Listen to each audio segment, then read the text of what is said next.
இந்திய ராணுவ உயரதிகாரிகளை தொடர்பு கொண்டு பாகிஸ்தான் ராணுவத்தின் டிஜிஎம்ஓ பேசியதாக தகவல் வெளியாகியிருக்கிறது. இதுகுறித்தான கூடுதல் விவரங்களை வழங்குகிறார் செய்தியாளர் ராஜகுமரன். ராஜகுமரன், விவரங்கள். ஒரு விஷயம் மட்டும் இன்று காலை முதல் தெளிவாக பார்க்க முடியும். அந்த அடிப்படையிலே பாகிஸ்தான் ராணுவத்திற்குள்ளாக இருக்கக்கூடிய அந்த விமான படை தளபதிகளுக்கு இடையிலாக சில கருத்து வேறுபாடுகள் இருப்பதை போன்ற ஒரு தோற்றத்தை பார்க்க முடிகின்றது. அசீம் முனீர் என்கின்ற அந்த நாட்டினுடைய ராணுவ தளபதி தான் போரை உருவாக்குவதற்கான தீவிரமான ஒரு முயற்சியிலே இருக்கின்றாரே தவிர பாகிஸ்தான் ராணுவத்தில் இருக்கக்கூடிய மற்ற நிலை அதிகாரிகளுக்கு உண்மை நிலவரம் என்ன என்பது கண்டிப்பாக தெரிந்திருக்கும். இந்தியாவுடன் போரிட்டால் பாகிஸ்தான் அடுத்த ஒரு 20-30 ஆண்டுகளுக்கு எழுந்து நிற்க முடியாத அளவிற்கு அதனுடைய முதுகெலும்பு உடைக்கப்பட்டு வரும். ஆனாலும் ஒரு சில தனிநபர்கள் ஹீரோயிசம் செய்யக்கூடிய கதாநாயக மனப்பான்மையோடு நடந்து கொள்ளக்கூடிய அந்த காரணத்தாலேயே இது போன்ற ஒரு போர் மூண்டிருக்கின்றது. அசீம் முனீர் என்கின்ற அதன் ராணுவ தலைமை தளபதிக்கு இதில் மிகப்பெரிய பங்கு இருக்கின்றது. இந்த நிலையில் தான் பதற்றத்தை தணிக்கக்கூடிய நடவடிக்கையில் ஈடுபடுமாறு தொடர்ந்து பாகிஸ்தானினுடைய டிஜிஎம்ஓ அதிகாரிகள் இந்திய படையை நோக்கி ஒரு வேண்டுகோளை முன்வைத்திருக்கின்றார்கள். அந்த அடிப்படையிலே தொடர்ச்சியாக இது போன்ற நடவடிக்கைகளை மேற்கொண்டு வருகின்றார்கள். பாகிஸ்தானினுடைய ராணுவ அதிகாரிகள் இந்திய தரப்பை தொடர்பு கொண்டு பதற்றத்தை தணிக்கக்கூடிய நடவடிக்கையில் ஈடுபடுமாறு வேண்டுகோள் விடுத்திருக்கின்றார்கள். பாகிஸ்தானுக்கு எதிராக இந்தியா தாக்குதலை தீவிரப்படுத்தி இருக்கக்கூடிய சூழ்நிலையில் தான் பாகிஸ்தான் ராணுவ தரப்பிலிருந்து இந்த வேண்டுகோள் முன்வைக்கப்பட்டிருக்கின்றது. எனவே பாகிஸ்தான் ராணுவத்திலேயே 2 விதமான கருத்துக்களை கொண்ட வீரர்கள் இருக்கின்றார்களோ என்கின்ற ஒரு எண்ணத்தை ஏற்படுத்தக்கூடிய விதமாக இந்த தகவல் இருக்கின்றது. பாகிஸ்தான் நாட்டினுடைய டிஜிஎம்ஓ என்று சொல்லப்படக்கூடிய அந்த உயர்நிலை அதிகாரி இந்திய அதிகாரிகளிடம் இந்த ஒரு வேண்டுகோளை முன்வைத்திருக்கின்றார். பதற்றத்தை தணிக்க வேண்டும் என்று அவர் சொல்லியிருக்கின்றார். ஏனென்றால் ஒட்டுமொத்தமாக பாகிஸ்தானினுடைய வான்வெளி முழுவதுமாக நம்முடைய ட்ரோன்கள் சுற்றியபடி இருக்கின்றன.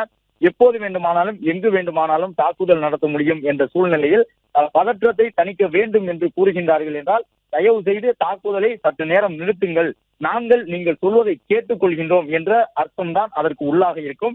எனவே பாகிஸ்தான் ராணுவத்தில் இருக்கக்கூடிய ஒரு சில அதிகாரிகள் இந்தியாவினுடைய பலம் என்ன என்பதை தெரிந்து கொண்டு இந்தியாவுடனான மோதலை தவிர்ப்பதற்கு என்ன விலை கொடுக்க வேண்டுமானாலும் அதை செய்வதற்கு தயாராக இருக்கின்றார்கள் என்பதை புரிந்து கொள்ள முடிகின்றது.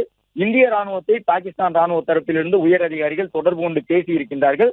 அதே நேரம் பாகிஸ்தானினுடைய ராணுவ தளபதியாக இருக்கக்கூடிய அசீம் முனீர் இதில் உடன்பட்டவரா அல்லது அவர் இன்னும் முரண்பட்ட ஒரு கருத்துடன் தான் இருக்கின்றாரா என்பதை தெளிவுபடுத்த வேண்டியிருக்கின்றது. அவர் மட்டும்தான் இன்னும் தொடர்ச்சியாக இந்தியாவிற்கு எதிரான விஷமத்தனமான கருத்துக்களை விதைத்துக் கொண்டிருக்கின்றார். மற்றபடி பாகிஸ்தானினுடைய உயர்நிலை ராணுவ அதிகாரிகள் பலர் இந்தியாவுடன் இந்த போர் தேவையில்லாமல் பாகிஸ்தானால் வலிந்து ஏற்படுத்தப்பட்டிருக்கின்றது, இதனுடைய பாதிப்புகளை பாகிஸ்தான் தான் சுமக்க வேண்டி இருக்கும். ஏற்கனவே பொருளாதார ரீதியாக வழிகட்டு நிற்கக்கூடிய பாகிஸ்தானுக்கு இந்தியாவுடனான போர் மேலும் பாதிப்புகளை ஏற்படுத்தும் என்று அறிவுறுத்தி வருகின்றனர். நாம் பார்க்கின்றோம், இந்தியா நடத்தி இருக்கக்கூடிய ஒவ்வொரு தாக்குதலுக்குமான காணொலிகள் வெளியிடப்பட்டு வருகின்றன. பதற்றத்தை தணிக்கக்கூடிய நடவடிக்கையிலே ஈடுபட வேண்டும் என பாகிஸ்தான் வேண்டுகோள் விடுப்பதற்கான காரணம் இதுதான். தோளில் சுமந்து செல்லக்கூடிய சிறிய அளவிலான ஏவுகணை செலுத்தக்கூடிய அந்த எந்திரங்களை கொண்டே கடுமையான ஒரு மோதலை பாகிஸ்தானுடன் இந்தியா நடத்தி கொண்டிருக்கின்றது. எனவே இந்தியாவிடம் இருக்கக்கூடிய அதிநவீன ஏவுகணைகளை பயன்படுத்த தொடங்கினால் பாகிஸ்தான் என்கின்ற நில வரைபடம் தொடர்ந்து உலக வரைபடத்தில் இருக்குமா என்கின்ற ஒரு கேள்வி எழுந்துவிடும். இந்த சூழ்நிலையில் தான் பாகிஸ்தான் ராணுவம் இந்திய தரப்பை தொடர்பு கொண்டிருக்கின்றது. இந்தியாவினுடைய நிர்பந்தங்கள் கண்டிப்பாக கடுமையானதாக இருக்கும். முதலில் இந்த மசூத் அசார் போன்ற பயங்கரவாதிகளை கொண்டு வந்து ஒப்படையுங்கள், அப்போதுதான் தாக்குதலை நிறுத்துவோம் என்று சொல்லுவதற்கான வாய்ப்புகள் இருக்கின்றன. பல பயங்கரவாதிகளை நாம் பட்டியலிட்டு வைத்திருக்கின்றோம். அதில் முதன்மையான பயங்கரவாதியாக இந்த மசூத் அசார் என்பவர் இருக்கின்றார். அவரை போன்று ஜெய்ஷ் இ முகமது அமைப்பை சார்ந்தவர்கள், லஷ்கர் இ தொய்பா அமைப்பை சார்ந்தவர்கள், முஜாஹிதீன்களின் பெயரால் இயங்கக்கூடியவர்கள் பலரும் இருக்கின்றார்கள்.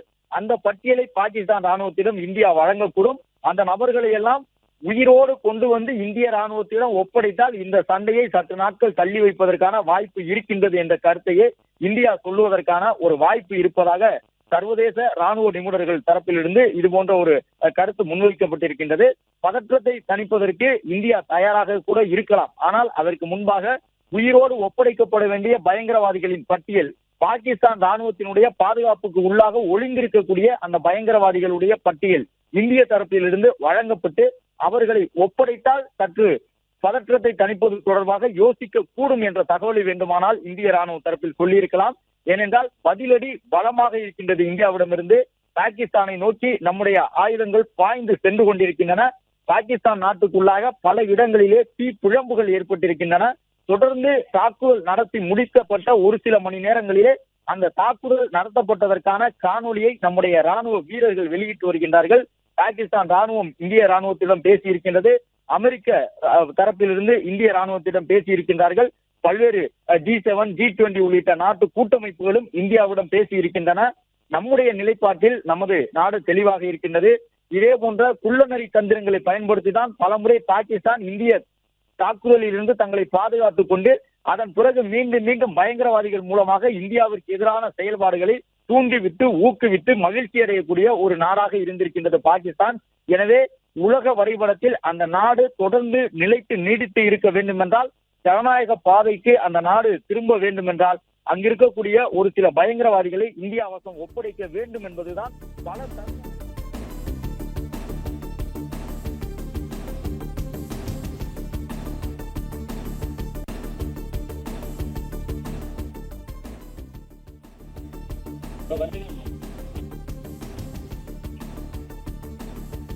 பதற்றத்தை தணிப்பதற்கான முயற்சியிலே ஈடுபட வேண்டும் என பாகிஸ்தான் அழைப்பு விடுத்திருக்கின்றது. இந்த அழைப்பை இந்தியா உடனடியாக ஏற்றுக்கொள்ளுமா என்பது தெரியாது. ஏனென்றால் இப்போதைய நிலையில் பாகிஸ்தான் கையெறுபட்ட ஒரு நிலையில் தான் இருக்கின்றார்கள். அவர்களுக்கென எந்த பாதுகாப்பு அமைப்புகளும் இல்லை. இந்தியா எப்போது வேண்டுமானாலும் எங்கு வேண்டுமானாலும் உள்ளே புகுந்து தாக்குதல் நடத்த முடியும் என்ற அளவில் தான் இப்போதைய சூழ்நிலையில் பாகிஸ்தானினுடைய ஒட்டுமொத்த நாட்டு பகுதிகளும் இருக்கின்றன. எனவே பாகிஸ்தானை உள்ளே புகுந்து அதனுடைய ஒட்டுமொத்த பயங்கரவாத நிலைகளையும் அழித்தொழிப்பதற்கான முயற்சியிலேயே இந்திய தரப்பு ஈடுபடும் என்று எதிர்பார்க்கப்படுகின்றது. அதற்கு ஏற்ப பல்வேறு உலக நாடுகளும் இந்தியாவை தொடர்பு கொண்டு இந்த போர் பதற்றத்தை தணிக்க வேண்டும் என்று வலியுறுத்தினாலும், இந்தியா சார்பிலே இந்த போர் பதற்றத்தை தணிக்க வேண்டுமானால் கண்டிப்பாக நாம் முன்னிறுத்தி இருக்கக்கூடிய, ஏற்கனவே கடந்த காலங்களில் வலியுறுத்தி இருக்கக்கூடிய ஒரு சில பயங்கரவாதிகளை இந்தியா வசம் ஒப்படைக்க வேண்டும். இந்தியாவில் நடைபெற்றிருக்கக்கூடிய நாடாளுமன்ற தாக்குதல் தொடங்கி மும்பை தாக்குதல், பகல்காம் தாக்குதல், உரி, பதான்கோட் தாக்குதல்கள் என்று அடுத்தடுத்த தாக்குதல்களில் ஈடுபட்ட அந்த அமைப்பை சார்ந்தவர்களை இந்தியாவிடம் ஒப்படைக்க வேண்டும் என்பதுதான் நம்முடைய ஒரே கோரிக்கையாக இருக்கும். எனவே உலக நாடுகள் இந்தியாவை தொடர்பு கொண்டு பேசினாலும் உடனடியாக இந்தியா இந்த யுத்தத்தை, அதாவது இந்த தாக்குதல் நடவடிக்கைகளை கைவிடுவதற்கான ஒரு வாய்ப்பு குறைவாகத்தான் இருக்கும். ஏனென்றால் கடந்த 2-3 நாட்களாக கூட பாகிஸ்தான் நாட்டவர்களுடைய பீரங்கிகள் காஷ்மீரி மக்கள் மீது ஒரு கடுமையான தாக்குதலை நடத்தி இருக்கின்றன. பஞ்சாபிலும் ஒரு சில இடங்களில் தாக்குதல் நடத்தி இருக்கின்றன. இதன் காரணமாக அதிகப்படியான இழப்புகளை, பொதுமக்களுடைய உயிரிழப்புகளை இந்தியா சந்தித்திருக்கின்றது. ராணுவ ரீதியாக இந்தியா மீது எந்த ஒரு தாக்கத்தையும் ஏற்படுத்த முடியாத இந்த பாகிஸ்தான் நாட்டு ராணுவ படை தொடர்ந்து நம்முடைய அப்பாவி மக்கள் வாழக்கூடிய குடியிருப்புகளை நோக்கி துப்பாக்கி சூடு சம்பவத்தை அரங்கேற்றுக் கொண்டிருக்கின்றது. நாம் நடத்தக்கூடிய அனைத்து தாக்குதலுக்குமான காணொலிகள் வெளியிடப்படுகின்றன. அதில் பயங்கரவாத நிலைகள் மட்டும்தான் தாக்கப்படுகின்றன.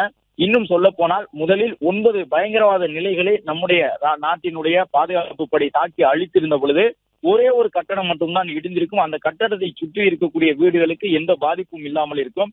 அது போன்ற காணொலிகளை நாம் பார்த்திருந்தோம். அந்த அளவு கிட்டத்தட்ட 200 கிலோமீட்டர் தாண்டி சென்று தாக்கக்கூடிய ஏவுகணைகளை செலுத்திய போதும் கூட இந்தியா குறிப்பிட்ட அந்த கட்டடங்கள் மட்டுமே, பயங்கரவாதிகள் தங்கியிருக்கக்கூடிய நிலைகள் மட்டுமே அழிய வேண்டும் என்ற அடிப்படையில் தான் மிக மிக மிக கவனத்தோடு ஆயுதங்களை கையாண்டிருந்தார்கள்.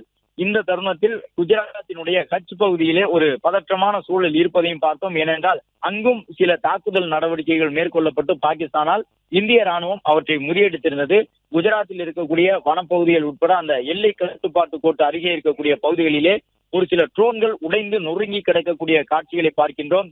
இந்த ட்ரோன்கள் அனைத்துமே துருக்கி நாட்டிடமிருந்து வாங்கப்பட்ட ட்ரோன்கள். உடைந்து கிடக்கக்கூடிய போர் விமானங்களுடைய தளவாடங்கள் அனைத்தும் சீன நாட்டினுடைய தயாரிப்பாக இருந்த தளவாடங்கள் என்பதையெல்லாம் நேற்று பார்த்தோம். இன்று நாம் பார்க்கக்கூடிய இந்த ட்ரோன்கள் கிட்டத்தட்ட 400-500 ட்ரோன்கள் வரை தாக்கி அழிக்கப்பட்டிருக்கின்றன இந்தியாவின் வான்வெளி பரப்பிலே. அவை அனைத்துமே துருக்கி நாட்டிடமிருந்து வாங்கி வரப்பட்டு பாகிஸ்தான் ராணுவத்தில் பயன்படுத்தப்பட்ட ஒரு ட்ரோன்கள். உளவு நோக்கங்களுக்காக அது பயன்படுத்தப்படும். அது மட்டுமல்லாமல் அந்த ட்ரோன்கள் மூலமாக சோன்கள் என்று சொல்லுவார்கள், அந்த சோன்கள் ட்ரோன்களை பயன்படுத்தி பல கிலோ எடை கொண்ட வெடிபொருட்களை சுமந்து வந்து தாக்குதல் நடத்த முடியும். பிளே ஸ்டோர் மற்றும் ஆப் ஸ்டோரில் இருந்து பாலிமர் செயலியை QR கோடு மூலம் பதிவிறக்கம் செய்யுங்கள். செய்திகளை உடனுக்குடன் பெறுங்கள்.